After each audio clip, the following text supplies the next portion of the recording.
Hey, it's your boy SergDragon, and welcome back to another edition of the Heavens Monsters podcast. Today we are going to cover AEW, All Elite Wrestling, on December the 18th. And with me today is Xavier Hill. Once again, MVP is in the ring, so that can only mean one thing. Big things popping, little things stopping. Sit back, relax, and enjoy the view, because the Heavens Monsters podcast is for people better than you. With that said, we are kicking off the last episode of 2019 of AEW, since next Wednesday is Christmas. So they're not going to do that. In the words of Chris Jericho, they're going to have the day off. That's good. Now, I don't know about NXT's. NXT won't be on Christmas Day either. Oh, it is? What day will it be? Will they just show reruns? Oh, wait, it's supposed to be the Slammies, I guess. Oh, who won? I wonder. Or did I just do a best one? We start the show with a tag team match of the Young Bucks versus the Lucha Brothers. Kenny Omega and Hangman. He's not the Young Bucks. The Young Bucks is later. The Lucha Brothers versus Kenny Omega and Hangman Adam Page.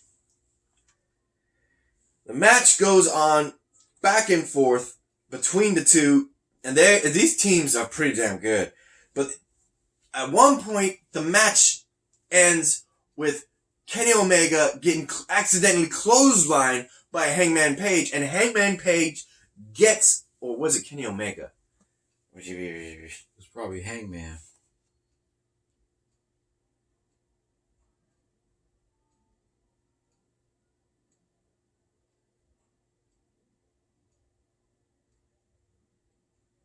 Yep, Hangman gets a gory bomb or small package DDT, followed by the stomp of the Lucha Brothers, Phoenix and Pentagon Jr. Cero Miedo. No fear.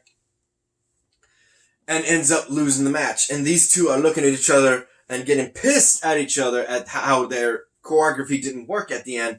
And we would have the bastard Pac actually be on the monitor saying that he has unfinished business with, I think, Hangman Page?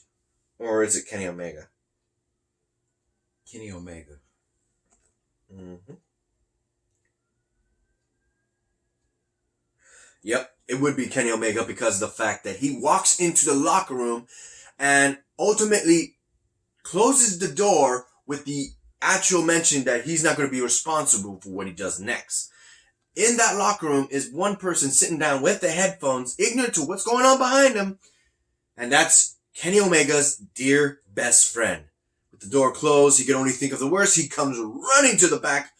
And this is where I hate this. They had the commercial going on the side, and all you see is this little bitty screen of what's going on. And Pentagon Jr. and Phoenix jump Kenny Omega with Ethan Page coming to the rescue, and we don't know what happened to Kenny Omega's friend. They're on the back looking for him. Next up, we have the tag team rematch. This time with his choice of tag team partners. We would have the Butcher and the Blade, followed by Ali the Bunny. Oh yeah.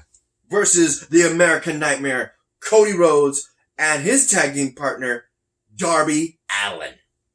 That's what happened. Last week, when he lost that match to the Butcher and the Blade, Darby Allin came in and picked him up.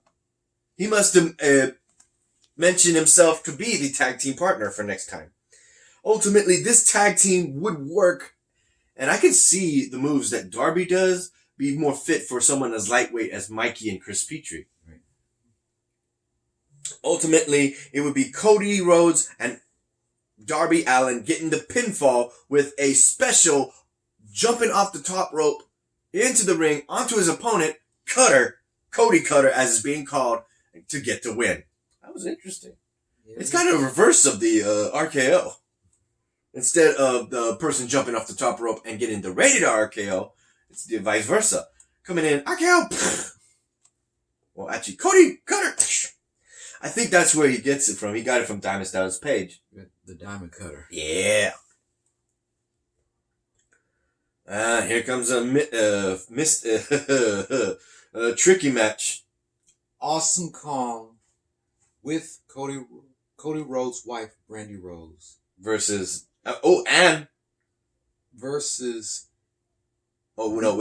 with Cody, Brandy Rhodes, and Melanie Cruz. Yeah, the chick that wanted to go into the little group, and they fight versus a local talent, and they whoop her ass and they shave her head. Ultimately, in the background, well, this little message is talked about a person that the alien chick. We'll mention her in just a bit.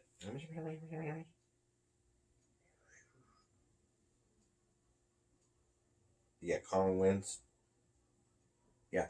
They're actually wanting her to join the group, but there's a man who is bald, and we're seeing again. We're wondering, who is this guy? Who's the bald guy? Implant Buster. Jim Ross conducts a sit-down interview with Jungle Boy. Jungle Boy says that Jericho doesn't scare him, but he does respect him, and he is aware of the presence he's under in this match.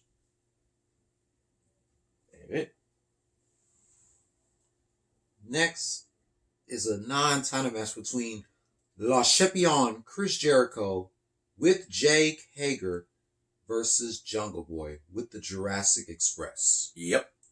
Luchasaurus and it's a Marco, something like that. In which case, during this match, the match was set as to the rules, as to the argument of Chris Jericho. You wouldn't last 10 minutes with me. After saying, yeah, I can, slapping Chris Jericho in the face, that would be actually set on the big screens you see on stage. You actually have a countdown. In which case, the countdown of the match, once the timer goes out, technically, Jungle Boy wins the match. Because the whole point was for Jungle Boy to last 10 minutes or beat Chris Jericho. With Chris Jericho on the line to make him submit or pin him in, not in that order, just one of the two.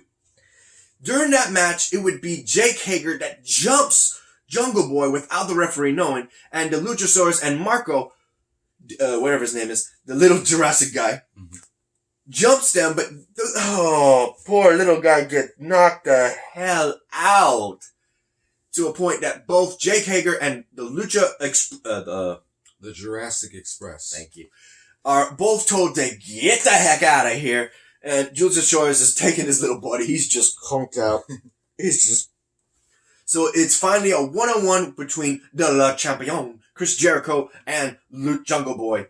In which case, at the end of it, everybody was thinking, is he going to tap to the walls of Jericho or the Lion's Gate, whatever you want to call it? The Lion Tamer. Lion Tamer. Okay. You know, Chris Jericho named his submission move the Lion Tamer during his WCW days. Mm-hmm. And during his WWF/WWE days, he called it the Walls of Jericho.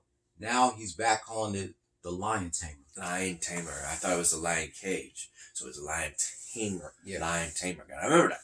So with the Lion Tamer locked in for nearly over a minute, because we could see the timer counting down to 0, it would actually be the win by no contest, it says. But in my book, if the rules were set that say that he lasts for 10 minutes down to the last second, the match goes for Jungle Boy. Mm-hmm. Upset, thinking that he had tapped because you hear the bell ringing. He's thinking Chris Jericho won. He's like, wait, what? What do you mean he lasted 10 minutes? Nah. He goes to the freaking ring announcer and demands, I demand 5 more minutes. And he's whooping his ass like there's actually 5 more minutes added. And he realizes there's no 5 minutes. So he just walks off with his title and actually says that this matter, it don't matter. It doesn't count. Because he's arguing saying, I won the match. No, you lost because you said he wouldn't last 10 minutes. I didn't say that. No, I didn't. Anyway, he said he brushes that off and issuing one thing prior to last week, which we still haven't got an answer this week either, is to the offer to John Moxley to join the Inner Circle. Even going so far, and I had to think about this, the gears had to turn when he said, I hope you enjoy your time with your beautiful wife. And Renee Young. Renee Young. I was like, oh, he mentioned his wife, Renee. Will he take that as good or bad, John Moxley? I wonder if he likes his wife's name coming up. Well, didn't mention Renee Young. He said his wife. Yeah. Hope you enjoy your Christmas, because we'll see you in 2020, because we're not coming Christmas. Yeah. That sounded like it was the last match, but it's not. Nope. Oh, ladies and gentlemen, we still got lots to go. Case in point, the next match, if I can find it.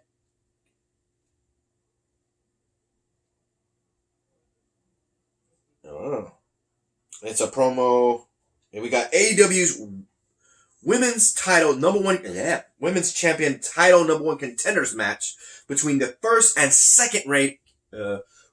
Well, the women's, we would have, what's her name? Chris Stanler. That's who it is. That's the alien chick. And Britt Baker, the dentist.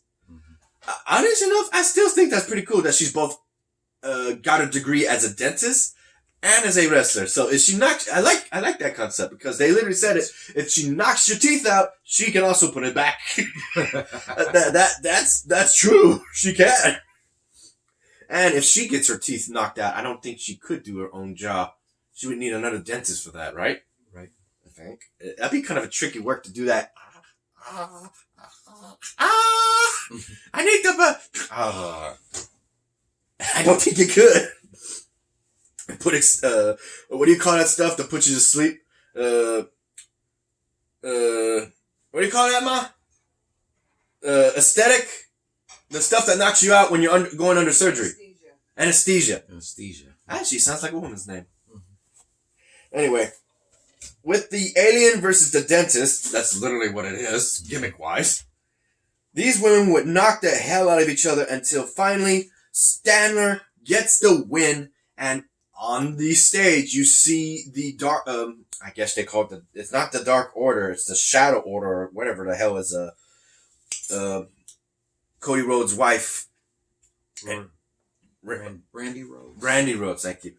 Brandy Rhodes and Awesome Kong, and they got their own little fan handmade signs, and they're waiting for her to come home. In a very unique elevator, I think it's one of the where they carry the big cargo. And in which case, she says that she's going to become the next women's champion of AEW. Okay, one moment. We'll be right back. All right. Sorry about that. I just got information. Not entirely sure I can mention it, so I'm not, for that record. So just gonna keep that to myself. My mom had to leave for emergency, so that's it. Anyway, in which case we have, if I remember correctly, Statlander, the alien chick, was in the elevator. It looked like a big cargo elevator. It had those multiple. You had the cage door, you had the this, and you had the like. Oh, that's a cool elevator. That she's doing her little promo in the back.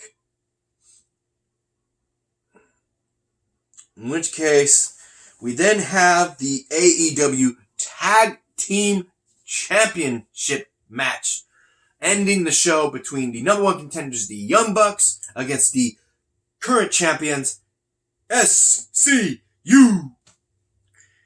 And for you, my brother, I'm going to let you end this match.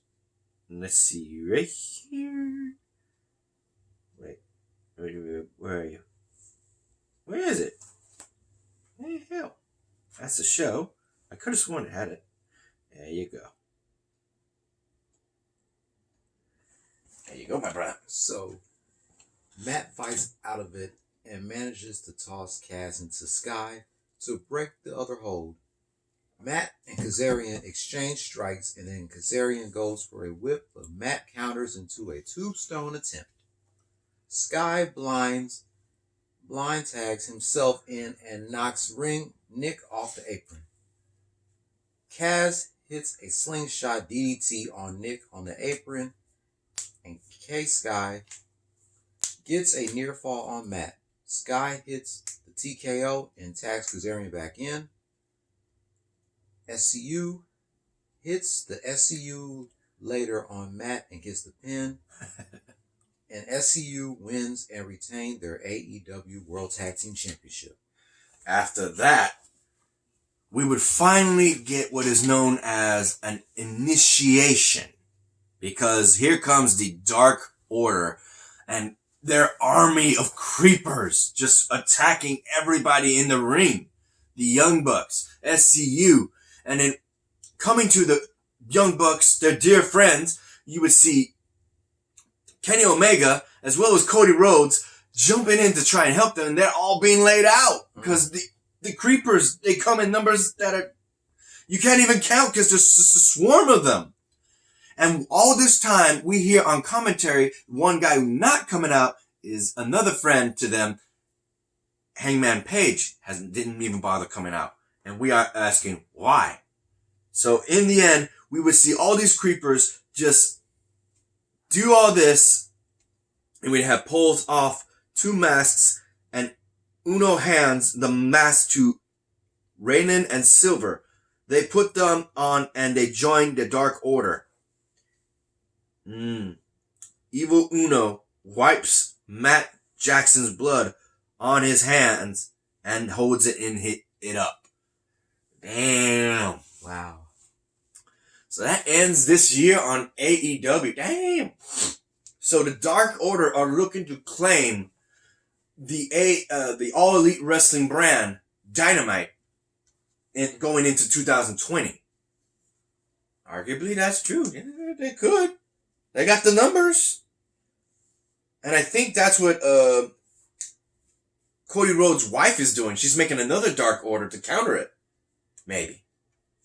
Mostly it's just females and one guy in particular. I don't know who he is. I'm going to be laughing if it's Dustin Rhodes or someone related to Stanlander. Yeah.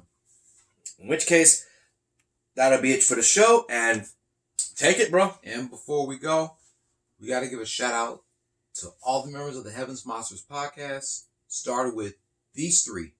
Myself, Xavier Hill, Mike Henry, and Andre Mitchell. A link to our 3 YouTube pages will be in the description box below as always. And a remaining shout out to Terrence, aka T-Money, Renee, Pharaoh, Chris Petrie, and Delvin. With that said, ladies and gentlemen, I hope you enjoyed this video. If you liked it, give it a thumbs up. You didn't? Give it a thumbs down. Hit that subscribe button down below and hit that notification bell for the next Heaven Monsters podcast. We'll be covering SmackDown, or should I say Friday Night SmackDown, since I just confirmed it looking it up. We got word. You know what? We'll mention that in the next video. Because might as well go ahead and do that. Yep. Because it's supposed to be 205 Live, but it's just a recap of the best moments of 205 Live in the year of 2019. So we're going to cover that next. And we'll see you then. Peace out. Peace.